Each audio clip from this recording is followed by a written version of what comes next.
A new report shows that teens themselves believe technology is bad for their mental health. According to the Pew Research report, 1 in 5 teens say social media sites hurt their mental health. Also, nearly half of U.S. teens say social media has a mostly negative effect on people their age, and almost the same proportion say they're cutting back on social media use. And listen to this, 48% say they think social media has a, quote, mostly negative effect on people their age. Now, that is up from 32% in 2022.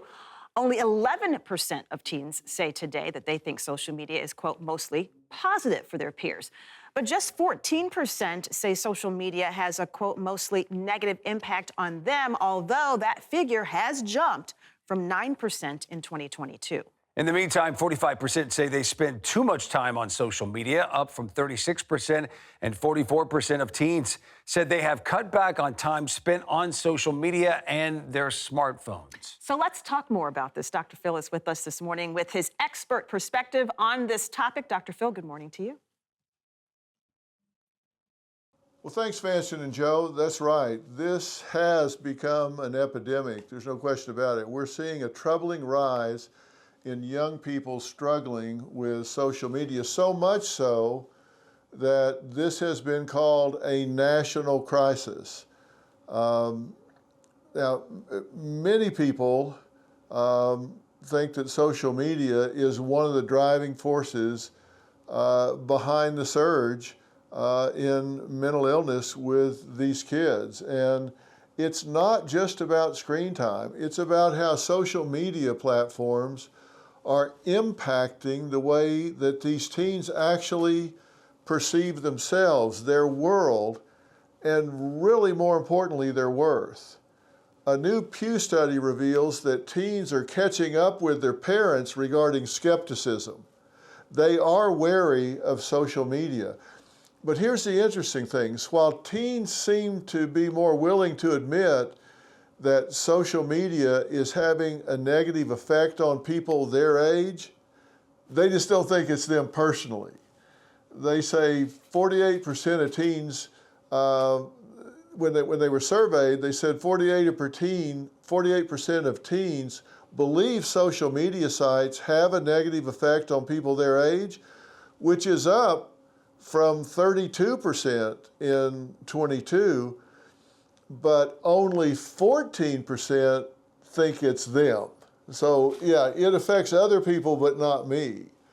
And other key findings from the survey, more teens are copping to spending too much time on social media. In fact, almost half of them, 45%, say they spend too much time on social media, which is up from 36% just 3 years ago.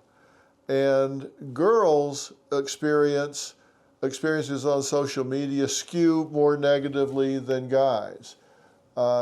Teen girls are more likely than boys to say that social media hurt their mental health, 25 to 14. Their confidence is double impact-wise, 20% versus 10% for boys.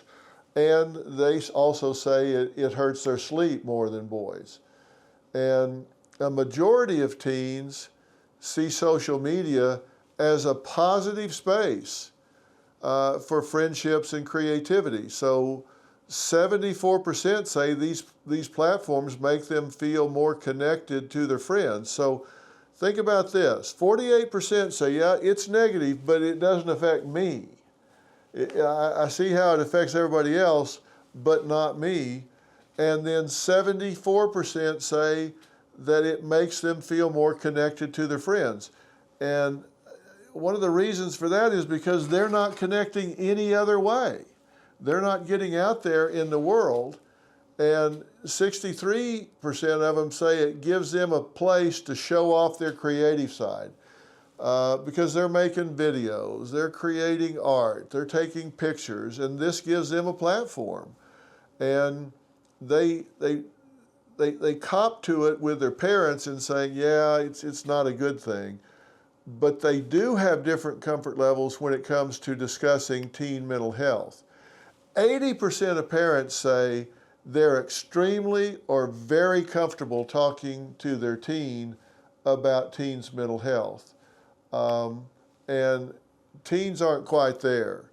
Only half of them feel the same way. So what does all of this mean? You know, we're throwing a lot of numbers at you, but basically what you can take away from this is that about half of the teens say, yeah, this is not good, but it doesn't affect me the way it does everybody else. I'm the exception that proves the rule. And it seems to affect the girls more than it does the boys. And overall, they think this is their place to shine. But it's coming at a really high cost. And look, so many of the youth are using this as a mental health resource. 34% of them say that they at least sometimes get information about mental health on social media, but how good is that resource? How much, it's kind of like seeing Dr. Google or looking something up and looking at symptoms when you know just enough to be dangerous. I don't trust that the information they're getting on these social media platforms is really solid information. That you see an effect in college when everybody takes the first abnormal psych course. They come out thinking they have every disorder they studied about. They're so impressionable.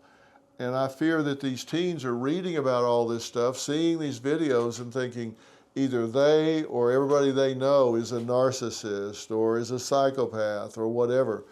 You just simply can't leave them without some monitoring and some devices. And I think parents need to talk to them about this. Say, look, if this is the only place you're getting your information and it's not monitored, it's not quality checked, it's not quality controlled, you could really be putting yourself in harm's way. So all in all, this isn't going away, Fanchon, Joe, it's just not.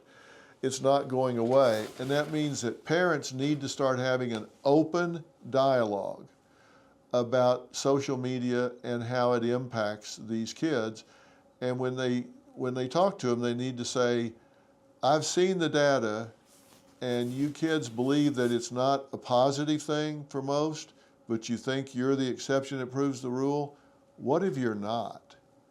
What if this is crowding out real relationships? What if this is crowding out development of real social skills?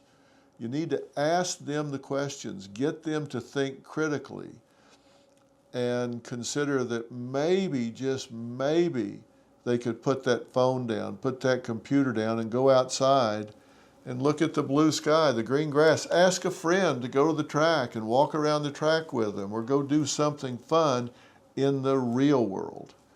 So let them know maybe there are exceptions, but there's a good chance it ain't you. So balance your life out. Parents, get involved. Fanchon, Joe, back to you. Thank you, Dr. Phil. You know, this is such a critical conversation. There's a study out of the University of Michigan that says since social media, half of young people say they don't enjoy life. That is a staggering figure. It's why I started a leadership academy for young girls. Just talk to them. Open your mouth. Yeah. They will listen. I promise you. Get in their face. We've had this discussion before with Dr. Phil. Get in their face. Be nosy. Take their phone. Be involved.